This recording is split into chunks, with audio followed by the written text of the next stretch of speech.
is poised to become a multi-billion-dollar industry. Inspection, environmental monitoring, photography and film, and journalism, these are some of the potential applications for commercial drones, and their enablers are the capabilities being developed at research facilities around the world. For example, before aerial package delivery entered our social consciousness, an autonomous fleet of flying machines built a 6-meter-tall tower composed of 1,500 bricks in front of a live audience at the Frac Center in France. And several years ago, they started to fly with ropes. By tethering flying machines, they can achieve high speeds and accelerations in very tight spaces. They can also autonomously build tensile structures. Skills learned include how to carry loads, how to cope with disturbances, and in general, how to interact with the physical world. Today, we want to show you some new projects that we've been working on. Their aim is to push the boundary of what can be achieved with autonomous flight. Now, for a system to function autonomously, it must collectively know the location of its mobile objects in space. Back at our lab at ETH Zurich, we often use external cameras to locate objects, which then allows us to focus our efforts on the rapid development of highly dynamic tasks. For the demos you will see today, however, we will use new localization technology developed by Verity Studios, a spin-off from our lab. There are no external cameras. Each flying machine uses onboard sensors to determine its location in space and onboard computation to determine what its actions should be. The only external commands are high-level ones, such as takeoff and land.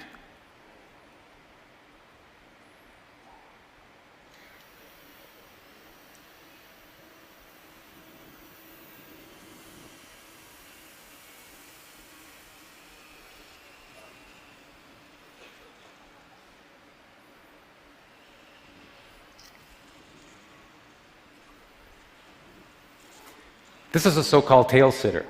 It's an aircraft that tries to have its cake and eat it. Like other fixed-wing aircraft, it is efficient in forward flight, much more so than helicopters and variations thereof. Unlike most other fixed-wing aircraft, however, it is capable of hovering, which has huge advantages for takeoff, landing, and general versatility. There is no free lunch, unfortunately. One of the limitations with tail sitters is that they're susceptible to disturbances, such as wind gusts. We're developing new control architectures and algorithms that address this limitation.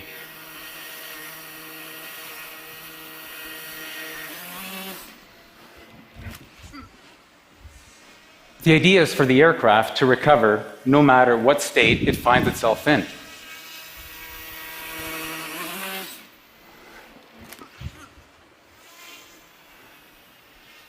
And through practice, improve its performance over time.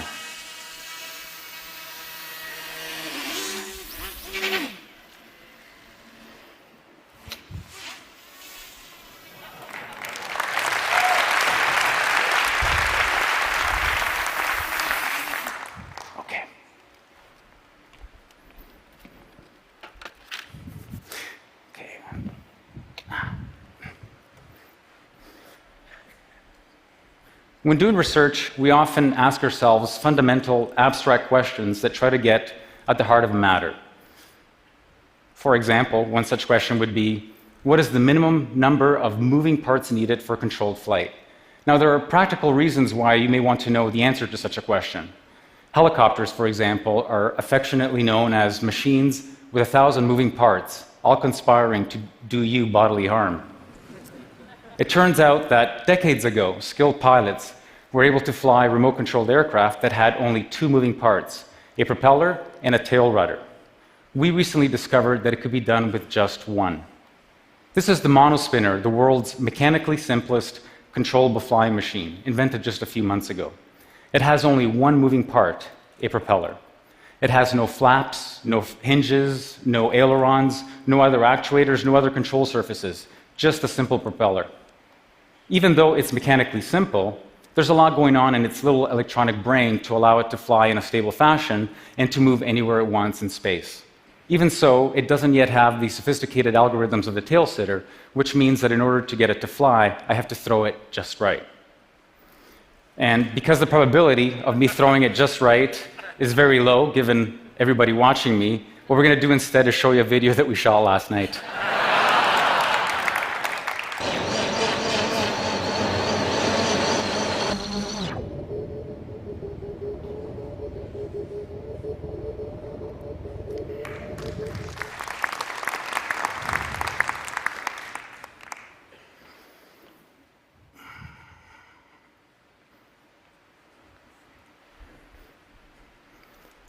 If the monospinner is an exercise in frugality, this machine here, the omnicopter with its 8 propellers, is an exercise in excess.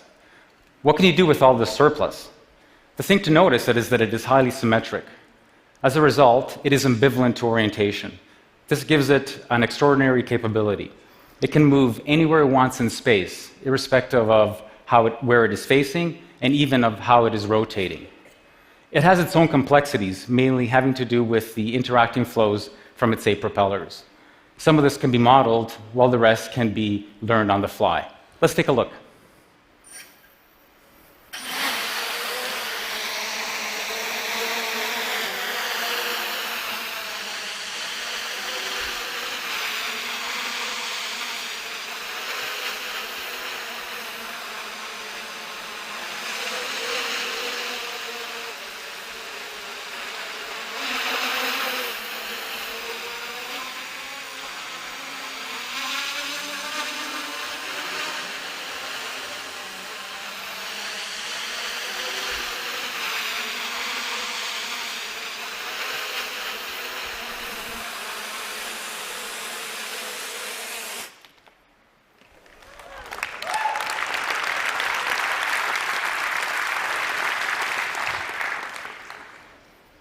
If flying machines are going to enter part of our daily lives, they will need to become extremely safe and reliable. This machine over here is actually 2 separate 2-propeller flying machines. This one wants to spin clockwise, this other one wants to spin counterclockwise. When you put them together, they behave like one high-performance quadricopter.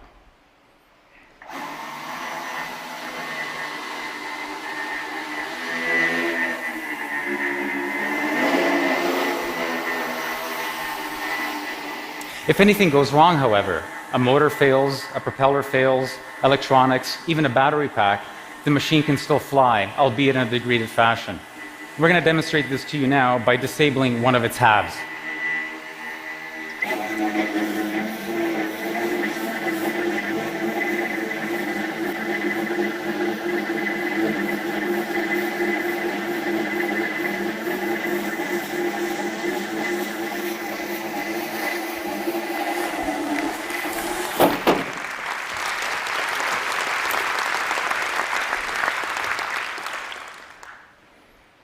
This last demonstration is an exploration of synthetic swarms. The large number of autonomous, coordinated entities offers a new palette for aesthetic expression. We've taken commercially available micro-quadcopters, each weighing less than a slice of bread, by the way, and outfitted them with our localization technology and custom algorithms. Because each unit knows where it is in space and is self-controlled, there is really no limit to their number.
Hopefully, these demonstrations will motivate you to dream up new revolutionary roles for flying machines.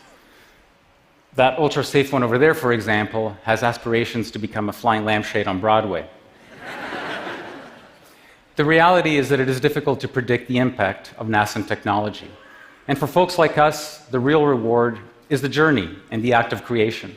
It's a continual reminder of how wonderful and magical the universe we live in is, that it allows creative, clever creatures to sculpt it in such spectacular ways. The fact that this technology has such huge commercial and economic potential is just icing on